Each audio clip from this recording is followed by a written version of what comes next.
Hey, welcome to another Big Yakker fishing video. As you saw from the intro, my kayak is completely built out on how I'm going to take it out onto the water before my maiden voyage. If you haven't done so already, please make sure you subscribe to my channel, give this video a thumbs up, and leave a comment in the comment section if you have any questions on anything about my kayak. Today you're going to see how it is fully laid out for when I'm going to go out into the big open bay or even possibly the ocean. There will be some slight modifications that I change when it comes to going into backwaters and tributaries, but probably not that much.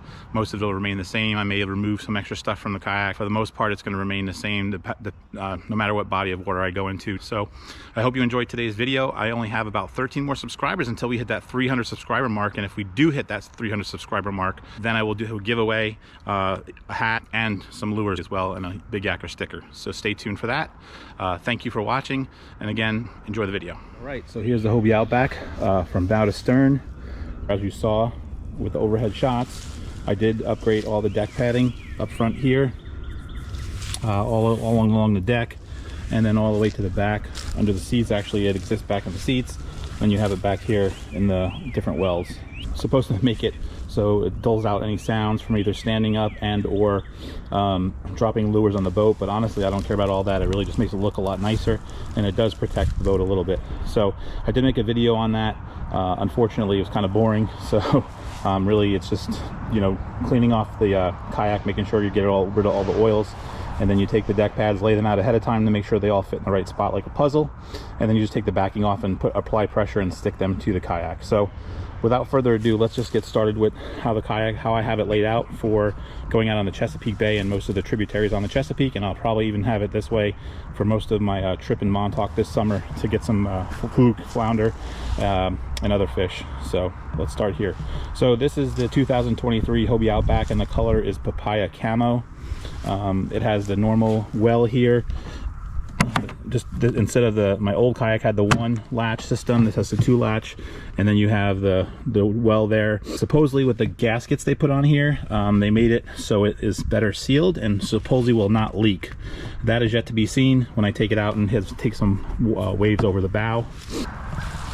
Then we have here, I didn't have to screw into the kayak this time for this leash, for the leash. Or actually, this is used for a sailing mast pole, but what I did end up doing was taking one of it actually came with this when I purchased the leash kit, the Hobie leash kit, and I really just had to screw that in kind of and push it down and apply pressure to get it in there, so I didn't have to drill any actual holes, but it'll hold nicely. It'll hold my leash.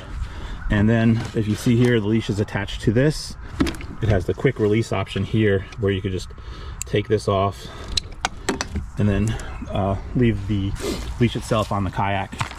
So we have all that, which is awesome. And asked my brother-in-law, he actually had one of these on his kayak last summer, and he forgot to leash it in, and he rolled it, and he literally lost his drive. So that was a painful mistake, obviously, and he'll admit to it. So yeah, you don't want to do that. You want to buy that leash. I think the leash is like 30 bucks. Well worth the investment. You did see that I had the fish finder installed here. This is the one that you saw the previous videos on. And then I also, on both sides of the kayak here and over there, you'll see that I'll probably keep like a tackle box. You have this nice strap there to keep the box from falling over. Just slides right in there and you're good to go. You can put and there's two of them actually. There's two leashes here for that. I did hook my leash, hook this leash here for my pliers, and you have a nice little pocket here to store your pliers. So I'll have that there. And then you have the inside here of the kayak, which I'll probably just store my keys in here, and then my wallet, and then the battery you'll find in here, and then I'll probably put some soft plastics. I always have like a dry towel, and I'll have soft plastics probably stored in there as well. But you do have the side pouches here if you want to store plastics in there, and they slide right in there too. So there's a few different options there. And then you have the on this kayak you have the rudder on each side for steering. You can steer on this side or left or right depending on how you're landing your fish, and what, you know, if you're lefty or righty when it comes to reeling in your fish. As I mentioned, the reason why I put the fish finder on this side is because I'm righty, and I'll probably land the fish on that side when I'm reeling in, because I reel in with my left hand, so I'll probably land the fish over on that side of the kayak. I'll probably keep my oars here, my one oar, and you know, you tie that down, to keep the oar on there. You tie it in as you normally would there. Then you have the seat. It's adjustable. I'm going to start out with it in the low position, but you can raise it up by pulling this lever. You pull this lever and lift up, and the seat will get in a higher position. And then I have my PFD, which hasn't changed. I still use the same PFD, the NRS. I think it's the NRS Chinook. So I have that. I do have in the back, I have my Hobie H crate, and that's fastened down. It's not really tightened down, but you can, all four corners are strapped down. And then I have the rods here. And I'll take out probably 3 to 4 rods every time I go out with pre-rigged lures. But I will have my trolling gear here. I do have that trolling extender arm, and so I can just reach back and I can troll on each side of my kayak. So I'll probably use at least one of them when I'm out in the big bay. So that's the only difference. I won't take this out in the tributaries with the trolling mast or anything like that. And this is to protect your rudder down below, so the rudder won't hit the ground if it's resting on the ground. And whenever I take the kayak out, I have to have that on there pretty much, so I can unload it and load it on without getting the rudder scratched or damaged. So this here is a nice feature. This is again using the flag here. It's the Yak Attack flag. Also the light comes on. All you have to do is tighten screw it down, and the light will come on, so you could go out early in the morning and be seen, hopefully. And this just really screws onto the mount for the Hobie mount. It just screws in and unscrews, so you can just take it on, take it off. All right, going down the other side. So this is a new feature on this kayak. Another change, when I'm in the tributaries, I will probably not use this system here. I'm going to use this on the big water, but this allows you to get some front footage, or I can swing it around to behind me.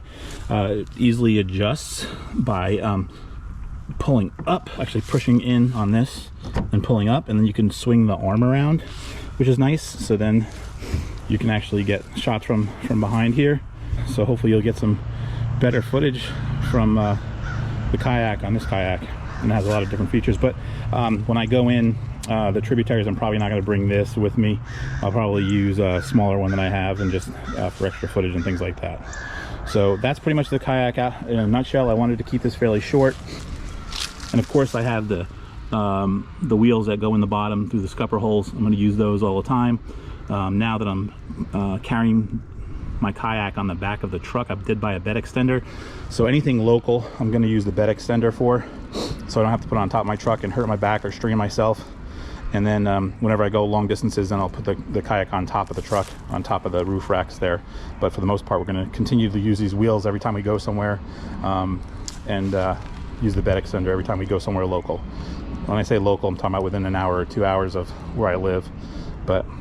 And then we have the good old Big Yak fishing sticker. All right, so I hope you like the kayak. This is the setup that you'll see me in most of the time.